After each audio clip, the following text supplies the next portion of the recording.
Each year, Microsoft Research hosts hundreds of influential speakers from around the world, including leading scientists, renowned experts in technology, book authors, and leading academics, and makes videos of these lectures freely available.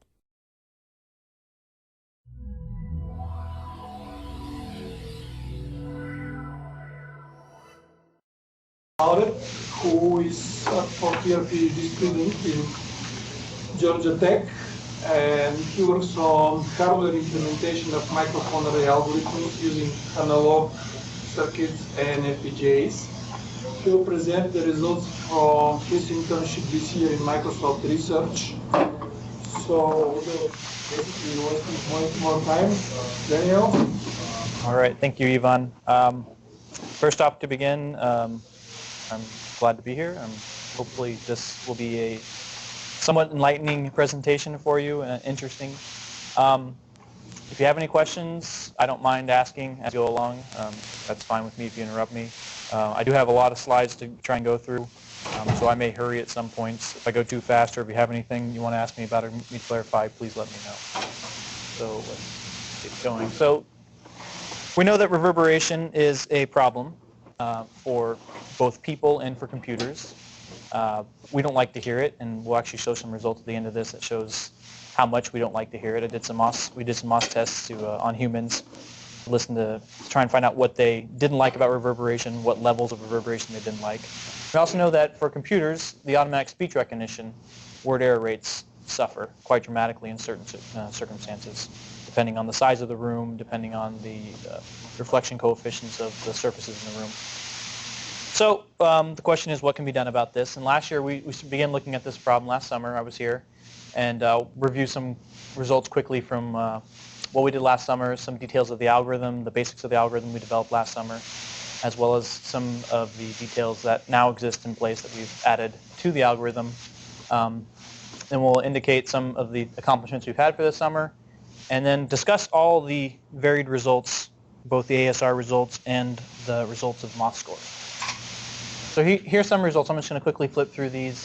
The first and third columns are what you want to look at, the comparison between no reverberation, which is the baseline, and our de-reverberation algorithm. Or this is no application of our algorithm, and then with an application of our algorithm. With these conditions, office, speaker 1 meter from the microphone, going forward. So can you go back to that slide? Sure. So this theory were about yeah, well, these are results from last summer, right? So in some circumstances, things actually did not improve. So what task was it? What's that? What is the task? This is using the specific help corpus. Yeah.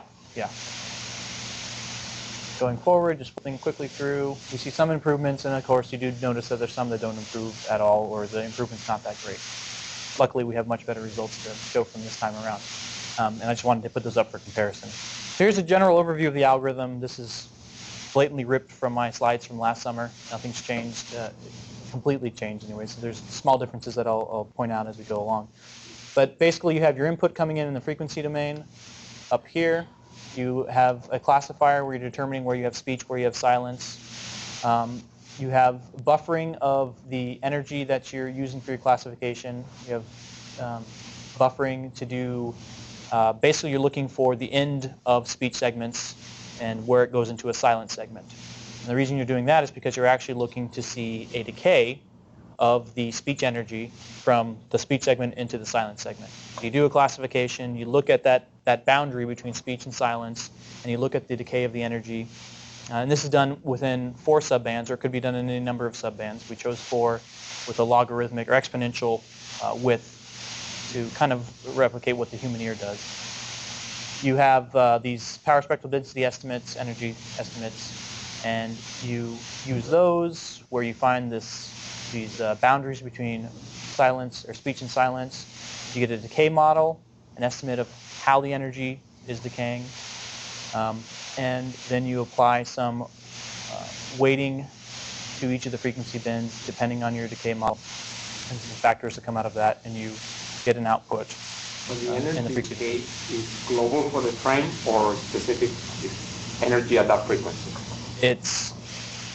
So we do the energy decay per subband and then interpolate over from each subband center to all of the bins. And it's just a very simple linear interpolation. But there is a separate parameter for each bin to do the decay estimate. Well, the estimation is done per subband, but the actual weight that's applied is applied per bin. But it's derived from those 4 subband centers. The linear interpolation. It's a relatively simple algorithm. There's not a lot going on in terms of high order estimations or anything. You're just trying to get basically a decay parameter and trying to apply basically what it amounts to is a spectral subtraction technique. Here's an example you can see of the classification. Here you're detecting speech segments and silent segments, and here's the classification on a frame-by-frame basis. So in this case, the frames were 20 milliseconds. They were 40 millisecond windowed. MCLT had 20 millisecond frame spacing. And you look for these cases where you go from, I think the algorithm is designed so you have at least five segments of speech classification followed by at least 10 segments of silence classification. So you see clearly here you have some high energy, and then you have this decay going off until you kind of roll into the noise floor, and you can't really do any further estimations as far as decays. And it might be easier to see if you saw this in a log domain scale plot. But so what we do is we keep track of the noise floor, and we keep that as part of our curve fitting algorithm, this B parameter. And we have an A parameter that kind of defines what's at the time 0 reference relative to this decay curve. That is the first value basically of this decay curve we're starting to estimate. And then you have some tau that you calculate. And the tau is the decay rate for this ending segment of speech. And the idea is that after the speech is terminated, the speech segment is over, what you have left in the room is reverberant energy. You have reverberant energy, and it's decaying at some exponential rate. There's a T60 time associated with reverberation and reverberant rooms that defines how much time it takes for the energy level or the sound pressure level in the room to decay 60 dB after the input speech or input sound source is stopped. And so we're kind of trying to find an estimate of what that T60 is, what that decay rate is for the reverberation energy. And we actually were able to do a fairly good job of finding what that tau parameter is right there. And we have a good model of what the noise floor is, assuming our classification is good, which it generally is. We can classify the speech and silence segments, and during the silence segments, we can update what the model of our noise floor is and keep track of that. So why do you choose particular subband? Why isn't the overall energy good enough to do this kind of analysis? Or subband will have some different kind of... I mean, you could probably do it with the overall energy. The idea, though, is we felt that because of the way the reverberation interacts in the room, generally speaking, at higher frequencies, you will have a faster decay rate for reverberation. Because of carpet, for example, it absorbs higher frequencies much better than it absorbs lower frequencies, and so on. So generally speaking, in most rooms, you will have a smaller tau for higher frequencies. And that's why part of the reason we decided to divide it up into subbands. Because we don't expect to see the same tau over all the energy. So the example, this is subband 2. You can see it says up there, but we do the exact same kind of fitting for all 4 subbands. And again, it could be 8 subbands, whatever number you wanted to choose, and whatever spacing and subband centers you wanted to pick. But that's basically what you do, and you do it inside of each subband again. And then the curve fitting is done. This is something that Ivan implemented this spring. Is done using a golden rule iterative search. So to find the A and the B, I think, is pretty much what that's used for. The tau you kind of get from an estimate of a linear plot in a log scale, and then you just have to go find your A's and your B's that minimize your error. And So if you are looking to compute all the A and C, this is a linear system of equations which you can solve like this. Yeah. Okay. It's the square. You do this square fitting. Once you know where speech and noises are. Okay. The question is to make this fast, because this is in real time. After the end of trying to read what. Right. But I thought that you also need to estimate tau, right? Yes. So in general, A, tau, and B are the unknown parameters of this curve fit. A and B are linear dependent, so you can find for any given tau the optimal A and B very fast. It's just solving the determinate system of equations. So the whole process is a single-dimensional optimization of tau, always computing the optimal A and B. You do a line search on top. That's correct. And Okay. the golden basic. Yeah, I hadn't looked into that code very much. So the golden rule practically allows you to do tau precision better than 1 millisecond for only 11 iterations. Yeah, actually, so this kind of fitting is very similar to there's a model called the Fujisaki model for pitch contour. But anyway, actually the challenge is that if you don't know where speech and silence is, then the question is we can do the fitting well. But in that case, you use an empirical rule to get this one done. Mm-hmm. And okay.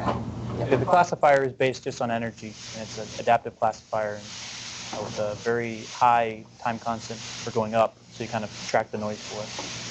And, So when you say curve is of the form, what do you mean by curve? What is that? Is that a transfer function estimate of the reverberation? this curve right here that you're talking about, it's just an estimate. It's a best fit estimate of the decay at the end of the speech cycle. So you see this. Like if I amplify my signal by 5 dB, will my A and B be different? That's what I'm saying. Yeah. And if you have even But your tau should be the same. Right. So that signal, you're feeding the signal energy in that subband directly. That's what you're doing Yes. for that Yes. segment. Yes. We find where the end of the speech is, the silence begins, make sure we have enough frames of speech and silence, give it the energy, say, okay, give me a tau, give me an A, give me a B, the Ivan's algorithm. Now, again, if you did an amplification, A and B would change, but the tau should stay the same. And the tau is kind of that critical parameter we're looking for. Related to the amount of reverberation, and B is related to the floor noise. Yes. B is exactly the flow. B is exactly the- So is it theoretically solid? So if you actually just use the conventional linear system analysis, from that very first principle, can you derive the fact that most of the subband will have this form of decay? Or is it approximately empirical fitting? So in general, the reverberation model we use is based on the fact that we assume exponential decay of the reverberation energy in the room, and that the reverberation is diffused, which means that in every point of the room you should have the same decay of the energy in the same energy. Because we're talking here just for the late reverberation. So that is the first 50-60 milliseconds. So this was in Daniel's talk previous year. In first 50-60 milliseconds, you have distinct reflections. Okay. After 50 milliseconds, you already have around 800 reflections, and you exceed the sampling rate. So you heavily violate the Shannon theorem, which practically means that you are dealing with a random process already, because you have so huge aliasing, and just on energy level, what we see in the model is that the energy decay is exponential. And this is not something we discovered. This Actually, is the curve looks more like a critical depth decay rather than the exponential decay, because it's not very sharp during the boundary. If you have a completely rectangular energy envelope of the human speech, presumably you will see that exponential decay. But because of the speech envelope, the speech energy envelope itself is non-rectangular, you have practically two decaying processes mixed, and of course it is not exactly exponential. We can add and make a more complex model, but in this case you have more parameters to estimate, the precision goes down, and the overall result, Right. So there is a small problem there, is that really the reverberation energy in the room is not diffuse, generally speaking. And also there is the other issue of the natural decay, you could say, of human speech that you can see at the end. I mean, there's some decay already happening there at the end of the speech segment. Some analysis to show that when you start from linear system, and then you can sort of derive that you have particular shape, because that's not trivial, because you do have reverberation. So there is many. It's just not one single linear filtering. You get actually the feedback. And then once you have the effect taken into account, I would expect that probably it's not quite the same as what we have here. But anyway, I haven't seen anything else. Yeah, Also, I mean, I don't know how much time. I don't think this is an important piece of what you're doing, but it's like if you actually need this information, you can just estimate playing a sound, right? And you can get like a precise. So this is just a parameter that's different, doesn't depend. Right, and we actually did that with a very specific sound. Yeah. So what you're trying to do here is just to have a more independent, so you don't have a setup where you. Right. There's no training or anything like that you have to go through. This is just you walk in, you sit down, you start talking, and it's an adaptive parameter. It could take like a second, like something to the loudspeaker. That's a possibility, and that might make a lot of sense if you had like a desktop computer in an office and it always stayed there. The laptop computer, that would be probably a different situation. Well, the silence portion. You need to you're looking at the same distance. No, you don't. Right next to the mouth. No. Well, I hate to interrupt, but we. If you remove the microphone, that'll change all these things. No more. Not in the tail. Under the assumption of diffuse reverberation energy. Tau should change. If you rotate tau around, that should, really? Tau is basically corresponding to RT30 or RT60 Yeah. That's the idea. I can show you our data that we collected on the ring count. It's very different as a function of which direction you're looking at in the room. And at the beginning, yes. The first 50 milliseconds, when you get a distinct perfection, if you point to the whiteboard, cool, you get a different perfection. You don't have a different feeling. If you point to that wall with sound absorbing, covered with sound absorbing material, yes. But in the tail, those last 20% of the reverberation energy, we already assume that the room is practically full with that reverberation and energetically it decays exponentially. Yes. That's the assumption. It's not true, though. The exact model. It's not true, and you'll see that as we go along. It's not true. You're right. I mean, you change the directivity pattern of your microphone, the tau changes. You change the distance from your microphone, the tau changes. We don't want to see that based on what we've described as our foundation for the model, but we do see that, and that does come into play for what we had to do this summer to get the results that we got. So it is a problem. This wasn't a totally realistic model to begin with, but it turns out it works actually pretty good the way we do things. And I'll show you the results at the end, but we probably should be moving on. This is just, again, the overall idea is you're doing some spectral subtraction. You're coming up with basically a filter that you apply per subband based on subtracting out the noise floor and doing 1 minus some parameter C times the value from 2 frames ago, the energy from 2 frames ago minus the noise floor from 2 frames ago, divided by the energy from this frame minus the noise floor energy from this frame. And then the C parameter, we call it here, this is related to the decay of the energy by this alpha exponential of 50 milliseconds ago is what you're saying, divided by this tau that we found. Now, the model we had last summer when we ended did not have an alpha. There was no alpha in there. It was just saying, okay, we're going to basically stick in right here an exponential that has this tau that we've measured, and we hope it's correct, and we're going to subtract that amount of energy and come up with a weight to apply to each frequency bin. So tau is estimated from the earliest line. Exactly. Yes. And across the entire file, perhaps a kind of average. It's every time you see that classification where you have enough speech and then enough silence, it'll do the estimation. If you don't have those particular characteristics, if you go from speech and then you have 3 frames of silence, then you go back to speech, it won't be able to do a classification because you're assuming there's not enough time to witness the decay of the speech. So this is adaptive algorithm. We do not want to do dual pass, etc., because Right. we are working in real time. So you start out with some initial tau, and then you just let it go, and it's got a time constant where it keeps track, and it just updates itself as it goes along. So how stable is it? And you plot? Do you have That's a that? good question. I can go see that in a second. Actually, we'll get there in about 2 minutes. Problem with last year's algorithm, I just mentioned, we did not have an alpha. So the aspect that was missing there was this factor to account for a higher or lower signal to reverberation ratio. We assume this tau is the same, the reverberation energy is the same, but we're saying, as I move closer to my microphone, obviously my signal to reverberation ratio goes up, which means the energy there in those speech segments goes up. And if I'm still subtracting just based on the exponential with the tau in it, I'm going to be overcompensating. Then as my individual moves farther away from the microphone, I'll be undercompensating because the energy during that speech segment goes down, and we're assuming that the reverberation energy that we see at the tail end of the speech segment stays the same. So that A parameter is then we have A, B, or something. The alpha parameter, right. So that alpha is A, or is it A? It's related to A. It's not A, but it's related to A. Before you were just throwing it away.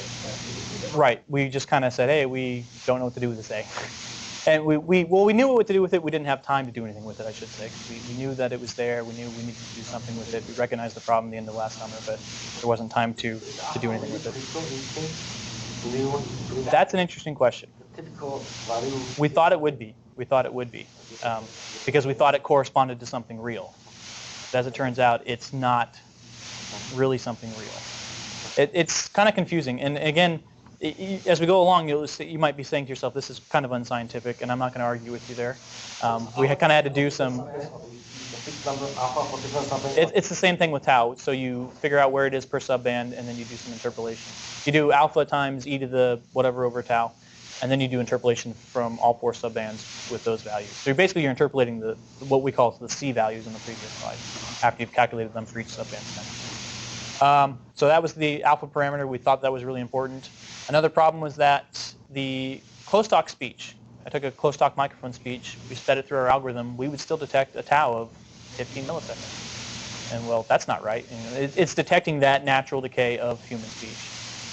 We expect to get 0, that's not what you get. So there's another thing you have to take into consideration. This tau is the reverberation of the room is not supposed to depend on the... So the closed-talk microphone should still have the same tau, right? Actually, those 15 milliseconds are the natural decay of the work energy envelope. So you do have a point. You do have a point. But it was consistently coming out. Well, I mean, the problem is that the curve, that's the question that I asked before, the curve that are estimated using the time constant of the filter is the decay Of the energy, yes. But Danae does have a point that if you have a closed-talk microphone, it's going to have a much, much higher signal-to-reverberation ratio, but the reverberation still exists in the room. When you say 15 milliseconds are the same for different segments of speech, different endings? Yeah. Well, it's an averaging process that happens over the time. That's not, then if they're constantly 15 milliseconds, then maybe that's something has to do with your microphone or your setup. Maybe Danae has a point there that but I think it's partly maybe a combination of just the way human speech is done and the way we, at our own way, just tail off when we say our words, and then partly also a measure of what may be the room response. But I think in that case, it always seemed like no matter what room you're in, the value is the same. So I'm thinking that the human speech decay was overwhelming. So much higher that it makes no difference what the power is. That contribution. I think that's probably the case, right? So another problem that was the problem there with the close talk. You still get some value, and you don't think you should. And then the other problem was that it was MATLAB. No offense to MATWorks, but we needed to get something that could run in real time, C++. So goals for this year: figure out where to get the alpha, see what to do with it, see how the results change. Do a complete implementation in C to C++, including that parameter that we just described. Figure out what to do with that close talk estimation that we're getting of the tau, and say, what does that really mean? Decide if it's because of the human speech decay itself, and then evaluate the algorithm for both human listeners and the SAPI speech recognition engine. So we did accomplish completion of code. We have a de-reverberation module. Then I did a wrapping direct show filter, and then a wrapping command line utility to build a graph and run it from the command line, input a wave and output a wave. Now, I don't want to toot my own horn, but I had no idea what a COM object even was before this summer. So the fact that I was able to do all that kind of impressed me. But anyways, and I didn't even know what direct show was until the beginning of my internship. But I did steal some code from Yvonne. I can't take all the credit. Initial code, it did include the support for this alpha parameter. We tried to figure out what it was. We tried to estimate it and look at the estimation, see how stable they were, and then see what we could do with them. And then we also obtained MOS scores for human listening tests. Some of you may have participated in those tests. I set up a little GUI and sent out the information. Actually, just yesterday and last night, all the results finally got compiled. So this is kind of a last-minute thing, but all the results are there, and they're interesting to look at. So about that alpha parameter, again, we need it because of people moving in and out, away from the microphone. There's some critical distance where that alpha would be 1, and that's kind of what we were assuming last summer. If you're at that critical distance, this algorithm would work fine. That's the assumption we were making. And then we would assume as you got closer to the microphone, you would need to reduce the alpha parameter, and as you moved away from the microphone, you need to increase the alpha parameter. So we had to, again, there's the fact of the compensation, undercompensation, overcompensation, as just described. And the alpha was measured by taking this ratio here. Basically, it was looking at that A we found from our curve fit, and then looking back in time, basically two frames, so in this case 40 to 50 milliseconds, and then kind of averaging the energy, the power estimate of the power spectral density in that time, and dividing by 3, so we have averaging over those 3 power spectral density estimates. So it was kind of to get an average of what was the speech energy, the speech power spectral density in that time frame, in that speech segment we just left. And then we took alpha to be that ratio of A over this value. So when it came down to implementing the final algorithm, we would have kind of our current power spectral density estimate times alpha times what we see as the decay. And so you get the right units working out there. So here's an example of the track. So this is the stability question you had asked. Here's an example of, this is time, and this is actually tens of seconds, both of these plots. And these are for the 4 subbands right here listed. And the tau parameters, it takes them a while to adapt, like a minute and a half or so. We have a pretty slow adaptation constant. We think we can really raise the adaptation constant and make it much faster. It'll reduce the stability a little bit, but the estimates are fairly good. So they come down to their kind of nominal resting place. Our alpha parameters, we start out at a certain location. We just kind of go up and down, up and down, up and down. We didn't, and now this alpha graph, these alpha tracks, those are highly smooth because without it, they're pretty messy. You run on a result that, like on a ground truth, where you synthesize the signal, so you actually know the actual value to see how good your estimates were. Did we do? I'm sorry, I didn't understand that. Synthesize the signal so you actually know the actual value for the signal. Yeah, we did look at that at the beginning some, and some last year as well, where we took a room transfer function that was based on an image method, so we knew what the T60 was. We applied it, and to be honest, I don't recall right now what the results were we got from those, or how deeply we analyze things, but they didn't match. The tau we get, generally speaking, I know would be less than what we expected,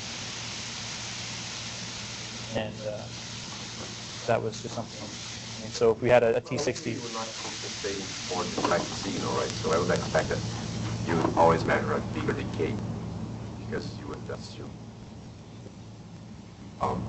Yeah, I don't know. I have to think about it.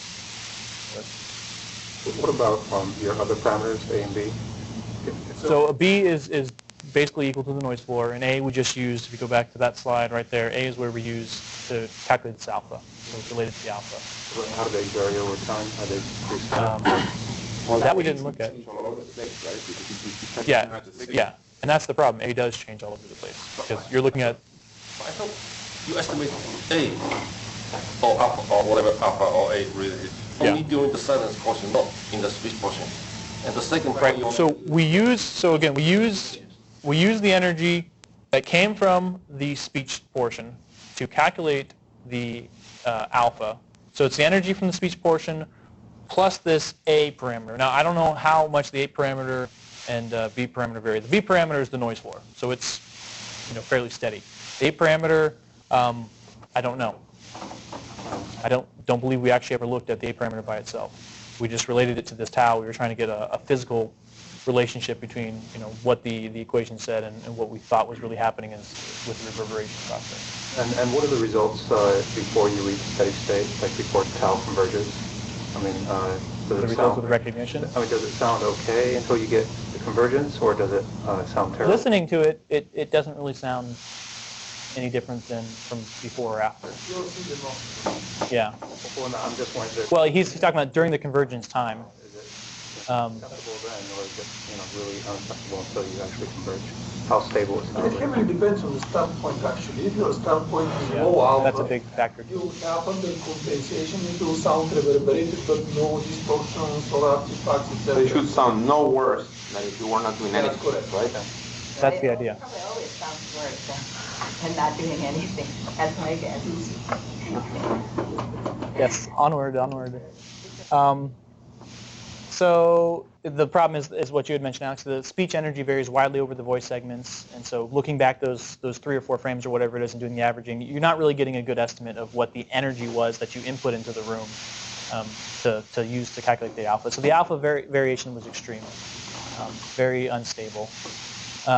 And the biggest problem is that it didn't really improve our results. Calculating this alpha and throwing it in there into the equation, generating that C equals alpha times the exponential, blah, blah, blah, didn't really do much. That was kind of disappointing. So we stopped thinking theoretically and we started thinking brute force. What's going on? How can we figure out what's going on? So what we did is we tested the speech recognition results for a range of alpha and tau. So we had real recordings. We had 2 distances and 3 rooms. I think this actually was one of the rooms right here. A conference room upstairs on the 3rd floor and an office upstairs on the 3rd floor. We had distance of 1 meter and about 2.5 meters in each of those rooms. And we had data from 5 microphones, an omnidirectional, standard cheap PC mic, a unidirectional, a little bit more expensive PC mic, one of the microphones from our microphone array, the microphone array itself, post-stock microphone plus acoustic magic voice tracker, which we've thrown those results out. They were always weird. But we had a lot of data that we were collecting in those different channels. And so what we did is we said, okay, let's take 10 alpha, 10 tau, we'll form a little matrix, we'll throw them at the algorithm, we'll fix the alphas and taus in this way from the command line, we'll run it, we'll see what kind of results we get. So this is, again, a brute force approach. It took 3.5 days going through all these tests to get our results on a dual proc Xeon machine. And what we found is going to help take care of this unstable alpha estimate and also take care of the issues with the post-hoc estimation. So here's what one of these plots look like. So we have tau along this axis going from 10 milliseconds to 100 milliseconds, alpha on this axis going from actually 0.2 to 2 itself. What you can see is there's this flat plane cutting through this hill. That flat plane represents the speech recognition result with no processing, the baseline speech recognition result. So for high tau and high alpha, you have much worse word error rate than you have for these low alphas, low taus. And you can see for low alphas and low taus, you actually see an improvement from around 25 to less than 20 with our algorithm implemented. So we looked at this and said, okay, we can actually look at this and see where there's this minimum point on our curve. What is the alpha and tau? What we were looking for was the alpha and tau that would give us this minimum, this optimal point to work with, and say, okay, based on that, let's see if we can find a relationship between what we're measuring and what is the optimal point that we've discovered with this brute force approach. So on this graph, yes, if you set alpha equals 0.2, it doesn't matter what tau you use.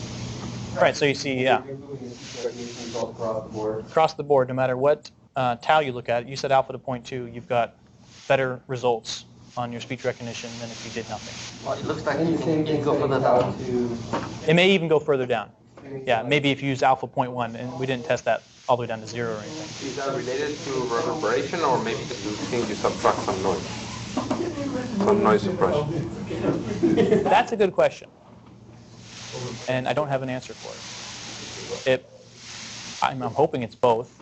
But if you said tau equals 0, then all if you said tau equals 0, or you can't do tau equals 0, but if you said alpha equals 0, for instance, you do nothing, and you go right back up to the flat plane there. So what he was saying is for alpha 0.2, you get better results than the baseline, regardless of the tau that you use. Right. So if you use a tau equals 0, all you're doing at that point is suppressing some noise. If you set alpha 0, tau equal to 0? No. I said alpha 0.2, tau 0. you do nothing. According to, isn't that what you just said? That 0 is better? missing there. Yeah, tau equals 0, you'd have negative 50 milliseconds over 0. That would mean. No. For the, 0. no, he said tau 0. Tau 0, alpha 0.2. It says No. It was alpha 0.2. Tau. Any of these values he chose. including 0. I don't think he chose 0. But you can't do 0 because it's a decay in very small. So that would give you a very large. So it'd be close to 0. It'd be close to 0. Yeah, so it'd be close to 0. So that would be doing nothing again. But basically, what you're going to see here is that it's not alpha and tau that we really care about. That the exponential term becomes 0, you still have a b, which is noiseful. So you still do something about noise. Yeah, we still do something about the noise. And that was what you saw previously in the whole spectral subtraction thing. Okay, that's true. We do subtract from both the current frame and the previous frames. We subtract the noise floor. Yeah. So yeah, if you go back here, we subtract from both the current and the previous ones we're looking at. We subtract the noise floor. So if you do that, you never bother to estimate b in the earlier equation. We do. Well, we have a good estimate of it to begin with because we know the noise floor when we come into the algorithm. And so b is, you could say it's kind of fixed. But I mean, it still does the adaptation to find the curve that best fits. But the b won't change very much from the actual noise floor. No. So we do subtract out the noise before we actually calculate the weight. So I don't know if it would make sense to say that we're actually doing noise suppression, because we're getting rid of it as part of our calculation of the weights per bin. Going back. So we found these optimal points on our curves, but I had what I call a Homer Simpson moment, where it was kind of like, you realized we have an alpha and tau, and I fed in these 10 alphas and these 10 taus, and we had a matrix of 100 points. Well, any point where alpha and tau are such that they equal a certain c, I mean, if you put in one alpha and one tau, and then another alpha and another tau, and they both equal the same c, you're going to get exactly the same result. So what you actually see are these contours that run this, contours of constant c. And so really what we discovered is it's not a parameter of alpha and tau that we're looking for, it's actually a c parameter that we can stick back in again into that nasty equation right there. We don't really care per se about alpha and tau, but they are something we can measure. We really care about this c. And so now we know, based on all these plots we did, these brute force plots, we know a c optimal for every situation, every room, and every distance. And C practically means how much of the estimated Exactly. radiation energy we want to suppress. It's just a factor to tell you how much you're taking out from the previous 2 frames ago, or whatever the case may be, 50 milliseconds ago. One thing I can understand is when you get, instead of getting the last frame, when you get 2 frames ago, my understanding is that you're trying to get the actual direct signal. But then when you're doing this, you seem to be assuming that you're actually getting the energy in the room.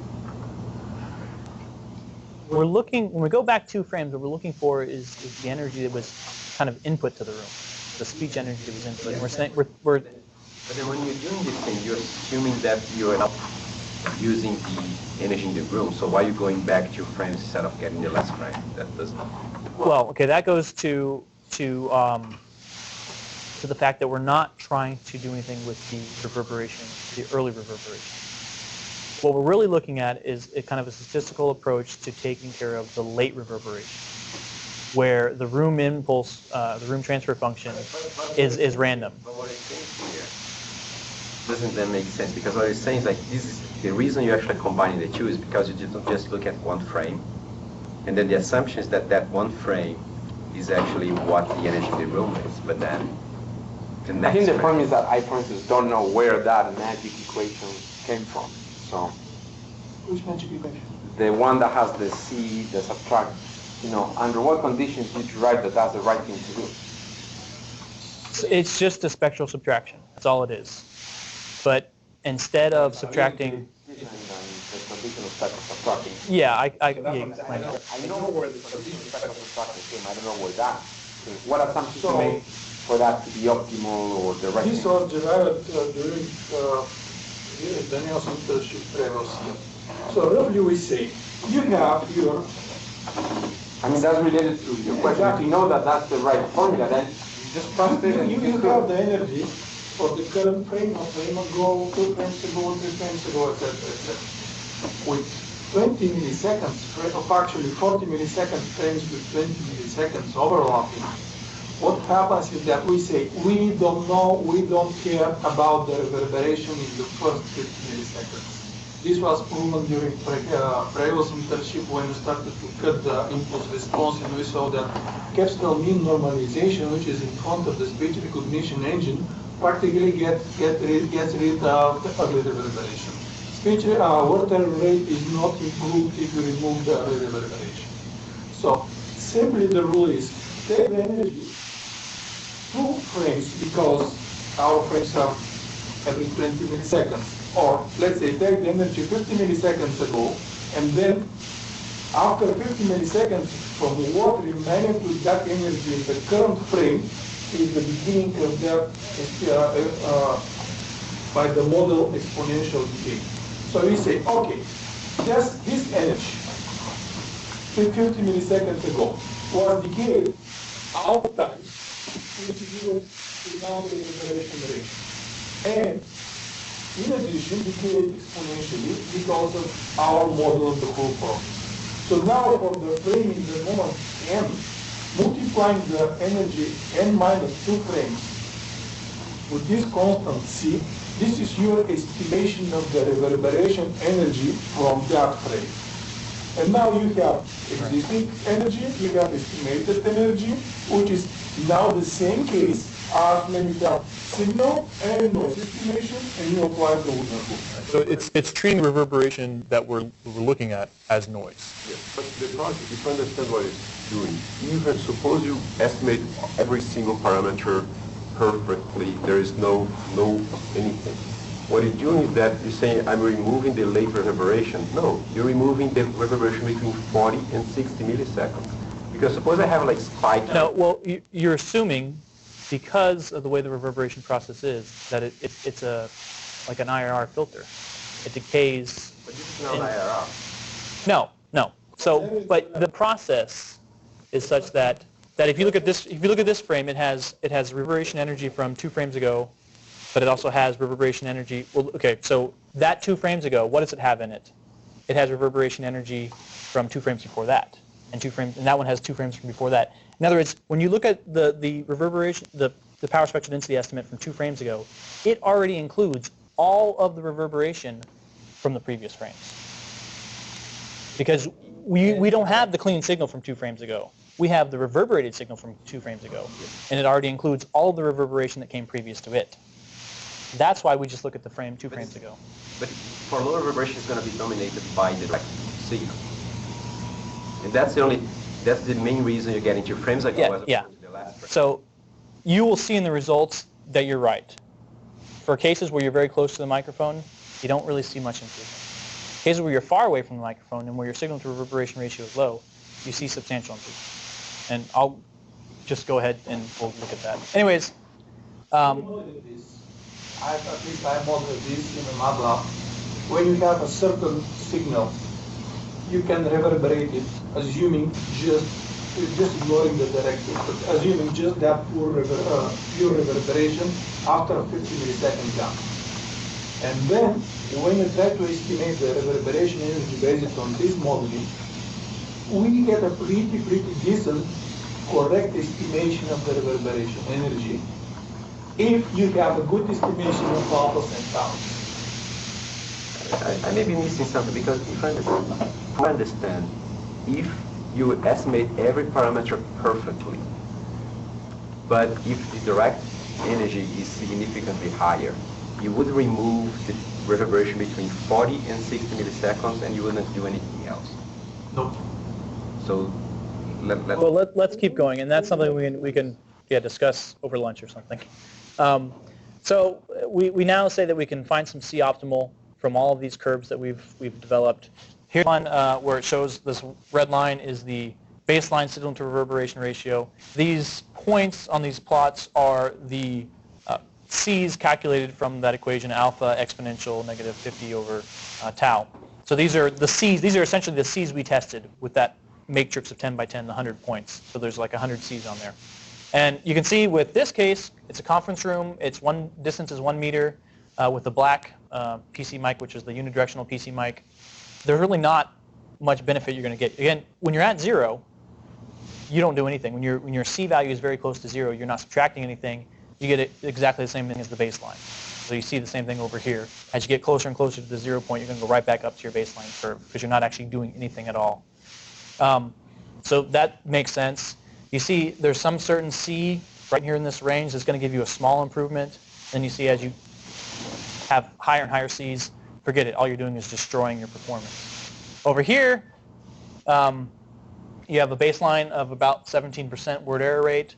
Applying a particular C gets you almost down to 9% word error rate. And so we say, okay, well, I can look at this plot, and this is done just by visual, my eye. Find the C here that's optimal, and then try and find a relationship between what we measured, the C we measured with the alphas and taus we measured, and the optimal. And it's not perfect. It's kind of messy, but you're able to see a trend, if you want to call it that, that below a certain point, it doesn't make sense to do anything. You want to have a C of 0. There's a threshold there that you don't want to do anything below, somewhere around 0.05, 0.06. You just want to cut it off, and that's what we did in the final algorithm. I used 0.06 as the threshold. And then above that, there's a relationship, a linear relationship that we just did with a polyfit, linear polynomial fit, line fit, to find the relationship between what we measured, C measured in, and C optimal that will actually apply on the out. So this was just the plot of those points. Again, there probably are some errors here because the optimal points that I specified were just done by eye. If I had like 1,000 data points in those curves I just showed you previously, of different Cs, I might be able to give you a much better estimate of what the C optimal is. I mean, particularly if you look at this curve, for example, it apparently has a very sharp drop to where this optimal C is. So, again, this isn't perfect, but as it turns out, it works pretty good. So this is the last relationship we had and that we implemented just a few days ago to test the final algorithm, and the ASI results reflect that. So let me go through these results that we have here in the next 10 minutes, and then we'll finish up. And you can hang around and ask questions if you have any. The explanation of the ASR results. So these are recordings made in real rooms. This is one, again, upstairs, a conference room, and upstairs an office. Two distances, 1 meter and approximately 2.5 meters. They were tested on the specific help corpus that I just know that it's there and that I used it. I'm not sure if any more information about it. And on a general corpus. Each session was approximately 300 seconds of help queries spoken through an artificial mouth. It was actually recorded with a close-up mic by me and then played back through the artificial mouth and recorded simultaneously by all those devices that I mentioned, the mic array, the unimic, the PC mic, and the closed-stock mic also. The SAPI version was the 6.0 5512. I'm not sure how recent that is. It's actually from last summer that we installed it and started using it. But we haven't installed anything newer since then. So here's the results of the speech recognition. We'll go through them fairly quickly. On the left, closed-talk microphone. Here's doing nothing. Here's applying our algorithm. You lose about 1.5%. And then doing PC mic black, which is a unidirectional mic, one of the uni mics from the array, and the PC mic white, which is just an omnidirectional mic. Baseline to de-reverberated. 3 out of the 4 cases there, it actually harms the performance. But again, they're all pretty good as it is. They're all less than 10%, 9%, 8%, so not too bad. And it doesn't harm them that much, but I know you guys who are in speech don't want to harm it anything at all. So we'll just get past that. Next, the results of the speech recognition continued conference room at a distance of 2.5 meters. So this is in stark contrast to what you saw with the 1 meter. Close up, yeah, maybe it's not working super great. Maybe there's a threshold. We need to adjust our threshold with that C curve. But when you step back another 1.5 meters, you go from 15 to around 8, from 23 to around 15, and then 25 down to around 17. You do see substantial improvements. Again, the closed talk is the same from the previous curve. Lecture room, 1 meter. So lecture room, the difference there, we're still close right here, but there is more reverberation. It's a bigger room. There's more reverberation energy that's going to exist. You see improvements for the 3 cases from about 10 to 8, then 17, 18, or 17 down to about 12, and then from above 25 to just above 15, about 10% percentage points gained there. Lecture room, 2.5 meters. Again, you see the performance improves the farther you are away. So the algorithm really is something that can be used, we feel, to extend the range with which you can interact with your device and your speech recognition engine.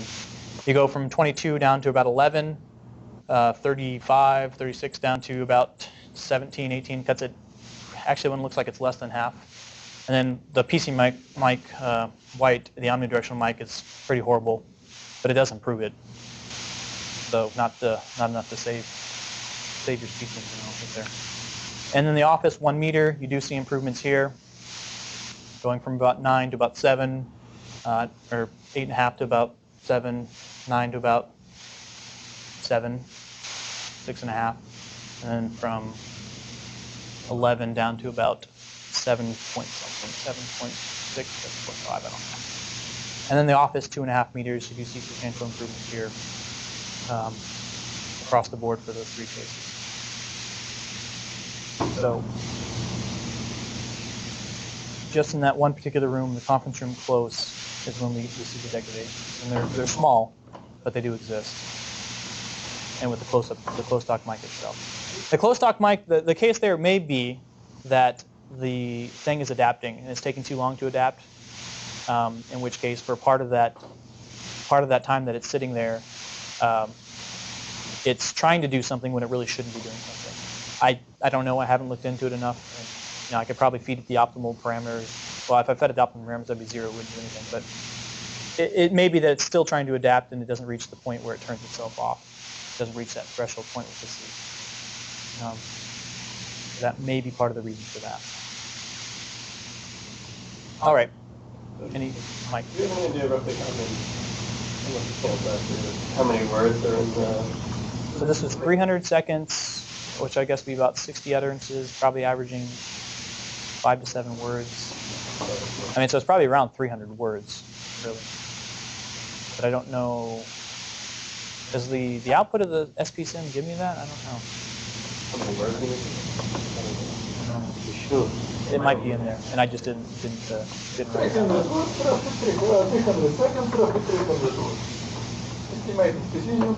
Yeah, I think it does. I think it was probably closer to 400. I think it was probably closer to 400. If I remember, I saw it today when I was copying down the SAPI version. So regular speech is about 150 words per minute. So that would mean that it would be... This was 5 minutes, but there was pauses. This is the regular speech, or at least 120. This is you don't speak. So that'd be 600. That means at least 2 words per second. Yes. So there are much more in this case. Yes. But this is also about a command and control type stuff. So it's like... Yeah, they were separated by pauses. Yeah, there were pauses. I'm guessing it was about 400 words. I could probably tell you if you really wanted to know, but it's somewhere between 300 and 400 around there. Okay, so now on to our MOS tests, where we actually had people listen. We want to see how humans perceived reverberant speech. Did they like it? Did they hate it? How much? One way or the other. We wanted to see also which part of the reverberation process bothered people the most. We had not decided, but looked into it last year and said that the... Previously, we proved that speech recognition doesn't care about the early reverberation, it cares about the late reverberation. Here we have the results of removing the late reverberation and improving the speech recognition results. And suddenly we decided, okay, if this is the same, the case is the same for humans, we are cool and we have the reverberation and we for humans and speech recognition.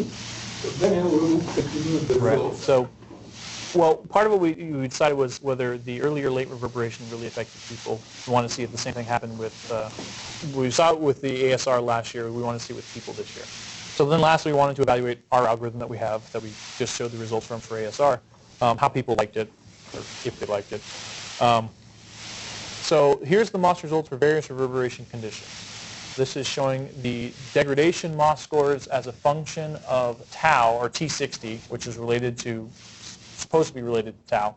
Now these are all generated with using the image method to get room transfer functions and then filtering a close talk signal, or a clean signal, you want to call it. So we had distances of 10 centimeters, 50 centimeters a meter, 1.75, 2.54 meters, and then different T60 times. We found it was interesting that at a T60 of 100 milliseconds, no matter how far away you were, it sounded fine to people. Now, obviously, in a real room where you have noise and things like that, you're going to pick up the noise ratio. Signal to noise ratio is going to go up as farther you move away. But without noise coming into play, people don't care. They don't see the reverberation. But then as soon as you move to a 200 millisecond a T60, things start to degrade rapidly.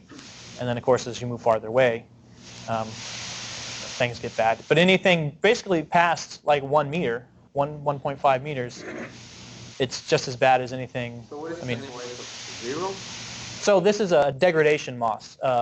You can go anywhere from +3 to -3. +3 being that what we did was much better, and -3 being what we did was much worse. In other words, that the reverberated was much worse than the clean. So what was the absolute start point? 4.0, 5.0? There wasn't. So it's just it's comparative. Compare A to B. If B is much better than A, it's 3. If B is much worse than A, it's -3. And so they just mark them that way. But anything, so it's interesting, anything past like 1.5 meters, it's the same. People, it's just as bad for everybody. It doesn't like get progressively worse. How many tablets do you have? How many people? What's the variance? Yeah, that's what I didn't calculate. One of those tests had as few as 11 people take it, and one of them had as many as 50 people, because it was kind of a random selection. People logged into the test, and it randomly picked which files to throw out and have them test and listen to. So, but it's probably averaging somewhere in the upper 20s to low 30s for the number of people who listen. And I should have. I realized that this morning when I was putting these together, that I should have had that information. I apologize for that. So I don't know how consistent those are. This is same thing as the previous slide, except now we're looking along distance. And again, this is kind of the point I made before. Anything past like 1.5 meters is just like no one wants to hear it. So the x-axis here is distance, how far we're moving away from the microphone, and each of these curves represents a different tau. Again, you have the tau on top of 100 milliseconds. Yeah, I'm sorry, RT60, correct. RT60. Yeah. What's the third point? How far? The scale is the scale is, so this is a distance of 10 centimeters, 50 centimeters, 1 meter, 1.75, 2.5 meters, and 4 meters. Yeah, the scale is tied. The comparison is no reverberation, doing one algorithm and doing the other. This is a comparison of clean to reverberated. And the reverberated signals were with no processing, correct. So this isn't testing our algorithm at all. This is just to see how people perceive reverberant speech. At what point does it really become necessary to worry about, this was something we discussed before, what point does it become necessary to worry about trying to correct the effects of reverberation? And it's pretty clear that early on, you need to worry about it. At a distance of less than 1 meter, at 1 meter in a 200 millisecond tau or T60 room, which is less than here, probably offices, a lot of offices are probably like 220, 230. Yeah, you said because you're single channel, and then it actually in reality it bothers us much less because of the 2 ears, we process right. that. So if you were actually in the room, this isn't a big deal. So this is really evaluating how people perceive reverberation that's listened to over a communications channel. So you're in your own room, you put on your headphones, someone's recorded or is talking in their own room with a microphone that's on their desk and they're a meter away. This tells you really, not being there, how much you dislike it. But when you think through that, one simple solution is if you have to send both channels, because that way it doesn't bother you as much, right? Well, there's other issues with the head transfer function and things. You can't, you'd have to, everybody's got a different processing that they do, and so that may or may not work. If you had like a...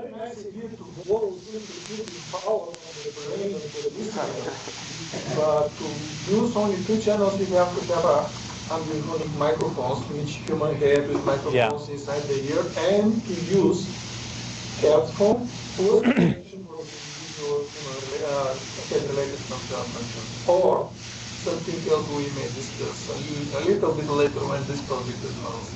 So we're running out of time, and if you need to leave, I understand, and feel free to walk out on us. But here is another test we did where we actually did a cutoff. We actually used a room transfer function we had done with the image method at a T60 at 300 milliseconds and a distance of 1 meter, And so the total room impulse response would look something like this. But we did a cutoff where we say we cut it off at 50 milliseconds, we cut it off at 100 milliseconds, or 75, 100, 200, 450, and no, I'm sorry, it's right here. 50, 75, 100, 150, 200, 250. We thought, well, if the early reverberation is really affecting people, then they're going to hate all of these. But if it's the late reverberation that we think is affecting people that they don't like, as what we saw with the speech recognition results, then they won't care about this, and they might not care so much about this. They might start caring as we go further along. Turns out, they hate them all. And so it's pretty clear that humans, they see the energy that's... One thing when you compare with the original is another thing when you compare the cutoff versus the whole thing. Maybe you'd see more of a difference. That would probably be a good test to do. So compare this guy to this guy. Yeah. And that was probably something we probably should have done if we had thought about it and had time. But then given this understanding, I mean, compared to the original, and the idea is really to get it as close back to the original as you can, it's clear that you're going to need to do something with the early reverberation, with that early part of the room transfer function. That means trying to figure out what those early reflections are, trying to compensate for them, do an inverse filtering or whatever. The late reverberation doesn't really add much in terms of dislike, or doesn't really degrade the human perception that much more. Well, that doesn't say that. It says that if you compare the clean versus the reverberation, they all suck. It doesn't mean that you didn't compare the long reverberation with the 50 millisecond, right? Well, again, if you go back to these tests, that's kind of what these are saying. That's kind of what these are saying right here, though. Yes, but I'm saying it's not the other thing. It's not that the other one is as good. That's not true. You do the test that you suggested. You take a long one, which is doing nothing, and then you take the cutoff at 50 milliseconds. And people prefer the cutoff at 50 milliseconds. Not compared to closed talk, but compared to the full thing. People prefer that than doing reality. Well, what I can show you then right now is the results of our algorithm applied. And again, the scale is -3 to 3. People disliked our algorithm and went negative. They liked our algorithm and went positive. Basically, people didn't give a care. They didn't, we applied it, they listened, they said whatever, and they went on their way. It was the same. And then also here, in fact, it's slightly worse for most cases. Slightly better in one case, but...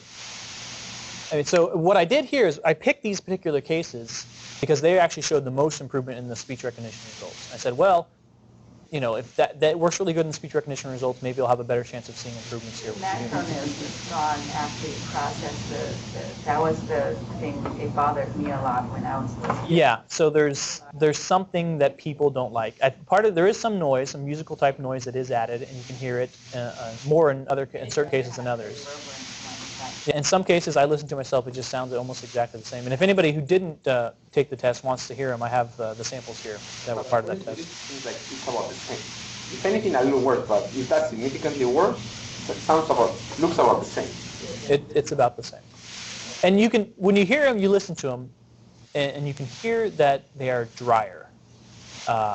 But you also can hear some musical noise. So it's kind of like you're offsetting your improvements in one area by introducing a distortion that the people pick up. I've heard some comparisons of fairly reverberant clip and fairly dry. Is that just that algorithm process, or you took the test with 32 different?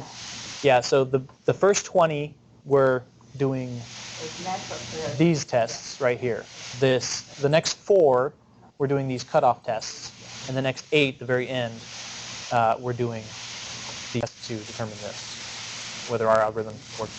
One thing, I took half of the test, but one thing that actually I realized that the first few, the difference is so huge. So you give like a 600 millisecond reverberation. Well, they're random. They were randomly selected, so in some cases, yeah, people saw that. They saw, well, this one stinks, and then so they could kind of guess better on how well it was in comparison, But it was completely random, so I think overall, how the samples were assigned. It was. You said the first. Okay. First section. Within each test. Within each test, it was random. Well, once I went through that first section and said, well, that's somewhat worse, that's somewhat better. And I got to the last section, I'm like, well, on that scale, these are identical. Ah, that's an interesting point. Yeah. On the scale rate. Should we split in this case and to make it? I knew when it was the algorithm versus not, because that's when there was annoying. You guys are all biased. Your results don't matter then. But I use more therapy. Trying to shoot it down. Rough group actually mentioned the dereverberation purpose, right? Not to come to the results, but Yeah, and a lot of the results actually came from the group of interns. I just sent out a mass email to the interns' mail list, and a lot of people responded, like 30 people. So, and they didn't really know anything about what it was, except hey, listen and select.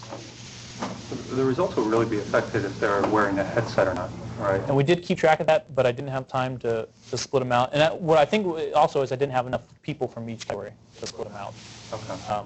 But I did keep track of that. So if the tests are ever run again, and you can all aggregate them together. Dramatically better than someone would say, well, let's measure it more precisely. But if it's not clear that they're better, like who cares about doing Well, yeah, for the algorithm here.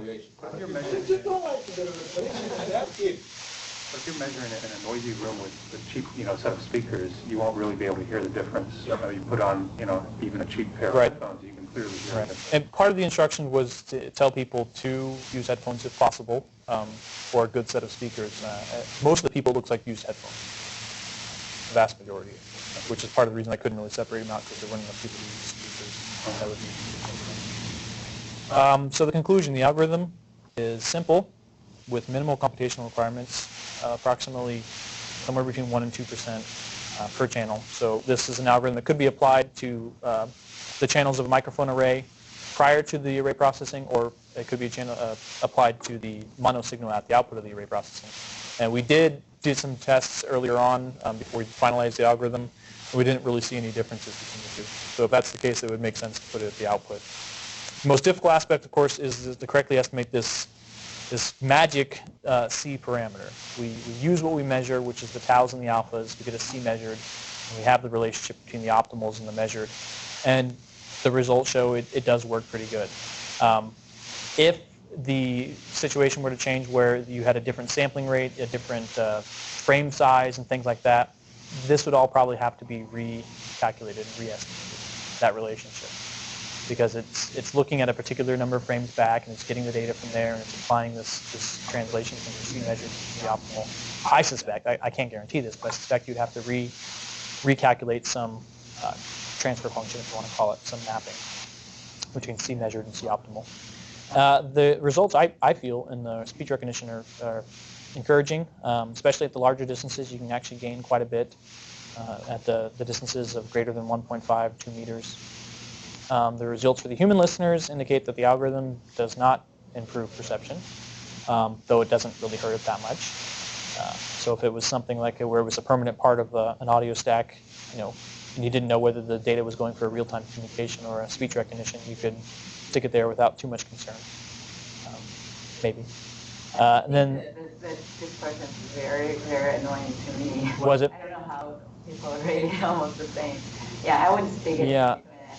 Would be really annoying. And the speech codec wouldn't have anything like that, the distortion like that. So I think we should be really careful to speak in it. That's a fair evaluation. Putting into the ASR engine, you need to put a switch somehow saying, don't use this component in a closed-off microphone, and only in cases where things are bad. Right, and so that may be the case. It's like 30 to 40% in average for a lot of these cases, and that's 2 years worth. 3 years work of like a whole team of people in everywhere to combat, and all of a sudden you increase it. So it's almost like, if you're in these conditions, use this. Else, don't. Yeah. But of course you have to decide. You have to decide when you're in those conditions. Right? No. I'm using a bad microphone far away. Your microphone? Actually, just a couple months ago, I worked on an algorithm to just do that, to kind of detect. It does really reliably when you're close talk. and then when you're further away, it's less reliable in terms This of is amount not of LPCT? We should talk about it. Yeah, and I actually did some tests with. Like otherwise, the problem is that the error rates, even though they're reduced, like that kind of higher rate won't be usable in an application. That's right. So you need to do some, I don't know what task this was, but you probably need some simple command and control where you would improve it from like barely usable to something that you could use at a distance. Right. But for the, and maybe it doesn't matter what you do at the closer distances because it's below the threshold. For dictation. Like the applications, small For dictation, you're taking something that is very usable with a closed talk, and you screw it up. Don't want to use it. So in general, what Derek Yakov Well, told me that because this is unsolved help. And he told me that if you have a speech recognition whatever rate, 10-12%, then they have a context, basically recognizer after the speech recognizer. And with 10-12% whatever rate, you basically get the help topic you need almost with 100%, probably. So the whole idea to make that speech-enabled help in middle distance to work is to keep the whatever rate below 10-12%. And from this perspective, So it's a command and control type of application. Yeah, it's a limited application, right? Extend the range from close up like this to 1 meter. You're always starting from 1 meter from the microphones. You will get the help you need. But like for instance, for Vista, they cannot put this all the time because if I'm using this for dictation and I'm wearing a closed-up microphone, it may take this outside of the usable range. Unless they can figure out how to do detection or adjust the threshold that I talked about there within the C. Yeah, there's cases where you're going to want to be able to turn it off either automatically or manually if necessary. You can lift the threshold, even sacrifice improvements as far as we get those below 12% from a meter distance. Yeah. But to ensure that once you are wearing a closed-top microphone, the algorithm is that cut-off value. Now you're talking to any customer, okay, at this distance, in this task, turn it on, the mutation turn it off. If you turn it down, turn it on. You go to dictation, somehow the deliberation will not get the factory result for one Anyways, the last conclusion is that the cutoff Moss scores indicate that something pleasing to humans is going to require some kind of dealing with the early reverberation. Something you're going to have to handle those early reflections to get it so that it's as likable as an original input over a real-time channel. The opposite cutting, like start with the full impulse response and then cut successively bigger chunks in the beginning, so you only have the tail. We were maybe going to do that, and the reason we didn't is because we felt that is, in a sense, completely unrealistic. If you cut the front and you combine with the tail, it's still early reverberation because that's, oh, you're saying with the delay, okay. Yeah, with the delay. Yeah. Right, you would convolve it with, a impulse here that was the direct path, and then you'd have a big space. We decided not to do that because it's not realistic, and I think people would be really bothered by that because they would detect that it was not in any way, real, not something that was possible. I mean, that was my feeling, and so that's why we didn't do that test. We did do it for the speech recognition. It goes worse. Yeah. It'll jump up from 20% to 70%, and then it'll fall back down really fast. Right. So, anyways, so that's another area to look into in the future is try and figure out what we can do to help people who listen to this type of stuff over a real-time channel. So we have an ongoing technology transfer to OneNote audio search. Maybe this type of application since it does improve the speech recognition, may improve audio search capabilities that they're implementing in MSR Asia, I guess. Possible technology transfer to speech engine in Windows Vista if it's needed, if it's seen as something like to be beneficial. More tweaking is possible. You go mess around with how many subbands you're using, what shape the subbands, what spacing the subbands have. There's all, you can mess around with trying to figure out all sorts of things. There's little tweaks you can do within the algorithm. But our feeling is that we've got a substantial amount of improvement in a lot of cases. You probably wouldn't get a lot more out by messing around with the internals of the algorithm. I could be wrong there. I don't know. And if someone, wants to do it in the future, have at it. What I say. And then further investigation into methods to improve human perception along the lines of handling the early reverberation, as well as the late reverberation. Maybe possibly in a combination of this algorithm with another algorithm. And that is the conclusion of my presentation. If there's any further questions, comments, complaints, I'd be happy to entertain. Yes. Thank you for attending. Thank you, Daniel, for I do have another question. Thank you. Now we're